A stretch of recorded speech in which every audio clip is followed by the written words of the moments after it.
வணக்கம் மக்களே, welcome to the Fender show. இன்னைக்கு சொல்ல நம்ம பார்க்க போறது மாடர்ன் மாஸ்டர்ஸ் எஸ் ராஜமௌலி அப்படின்ற ஒரு டாக்குமெண்ட்ரி மூவியோட ரிவ்யூ. இந்த டாக்குமெண்ட்ரி பாத்தீங்கன்னா நெட்ஃபிளிக்ஸ்ல அவைலபிளா இருக்கு, தமிழ் டப்பிங்கோட அவைலபிளா இருக்கு.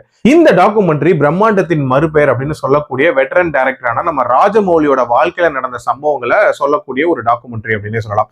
ஆக்சுவலா அவரோட சீரியல் காலத்துல தொடங்கி கடைசியா எடுத்த RRR வர என்னென்ன மாதிரியான சேலஞ்சஸ் ஃபேஸ் பண்ணாங்க, அதுக்கு அவங்களோட குடும்பம் எப்படி சப்போர்ட்டிவா இருந்துச்சு, அண்ட் அதுல பார்ட்டிசிபேட் பண்ண கோ ஆக்டர்ஸ், இது மாதிரி எல்லாருமே அவங்களோட ஒப்பீனியன் சொல்லியிருப்பாங்க. அண்ட் இந்த டாக்குமெண்ட்ரியே ஒரு மாதிரி அனுப்பமா இன்டர்வியூ எடுக்கிற மாதிரியும் அண்ட் ராஜமௌலி அதுக்கு ரிப்ளை பண்ற மாதிரியுமே கொண்டு போயிருப்பாங்க. ஒரு மாதிரி இன்ட்ரெஸ்டிங்கா இருந்துச்சு அப்படின்னு சொல்லுவேன். இந்த டாக்குமெண்ட்ரியில எனக்கு பிடிச்ச விஷயங்கள் அப்படின்றது, ராஜமௌலியோட படங்கள் நம்ம பார்த்திருப்போம், பட் அவரோட ஃபேமிலி அவருக்கு எவ்வளவு பெரிய சப்போர்ட்டா இருந்தாங்க அப்படின்றத இதுல ரொம்பவே நீட்டா சொல்லியிருப்பாங்க. நமக்கு தெரிஞ்சு அவரோட அப்பா ரைட்டர் அப்படின்றது நம்ம எல்லாருக்குமே தெரியும்.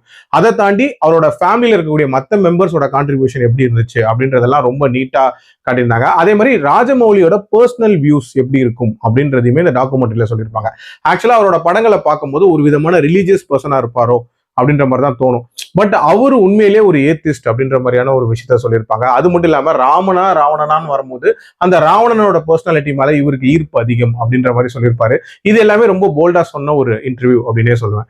ஆல்சோ இதுல அவரோட ஃபர்ஸ்ட் சீரியல் காலத்துல என்னென்ன மாதிரியான சேலஞ்சஸ் இருந்துச்சு, அதுக்கப்புறம் சிம்மாதிரி மாதிரியான ஒரு படத்தை எடுக்கும் போது அவர் என்னென்ன மாதிரியான விஷயங்களை ஃபேஸ் பண்ணாரு அப்படின்றது ஜூனியர் என்டிஆர் அண்ட் இவர் வழியா சொல்லியிருப்பாங்க.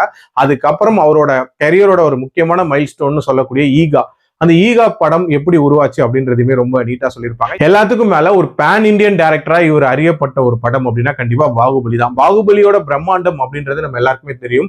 பட் அதுக்கு பின்னாடி எப்படிப்பட்ட உழைப்பு இருந்துச்சு, என்னென்ன விஷயங்கள்ல காஸ்ட் கட்டிங் பண்ணாங்க, அண்ட் ஆரம்ப ஷோல கிடைச்ச நெகட்டிவ் ஃபீட்பேக்ஸ், அதுக்கப்புறம் அந்த மூவி எப்படி பிக்கப் ஆச்சு, இது எல்லாமே ரொம்ப சூப்பரா இந்த டாக்குமெண்ட்ரியில காட்டியிருப்பாங்க. அண்ட் ராஜமௌலி தவிர இதுல பார்ட்டிசிபேட் பண்ணக்கூடிய பிரபாஸா இருக்கட்டும், ராணாவா இருக்கட்டும், ஜூனியர் என்டிஆரா இருக்கட்டும், ராம் சரணா இருக்கட்டும், எல்லாருமே அவங்களோட வியூவர் ரொம்ப ஓப்பனாவே பேசியிருப்பாங்க அப்படின்னு சொல்லலாம். ஓவரால் ஒரு நீட்டான டாக்குமெண்ட்ரி, அதுவும் 1.25 மணி நேரத்துல சொல்லி முடிச்சது அப்படின்றது ஒரு மிகப்பெரிய பிளஸ் தான். கண்டிப்பா ட்ரை பண்ணி பாருங்க. என்னோட ரேட்டிங் இந்த டாக்குமெண்ட்ரிக்கு 3.8 out of 5. கண்டிப்பா பார்க்கலாம். மீண்டும் அடுத்த விமர்சனத்தில் சந்திக்கிறேன். நன்றி, வணக்கம்.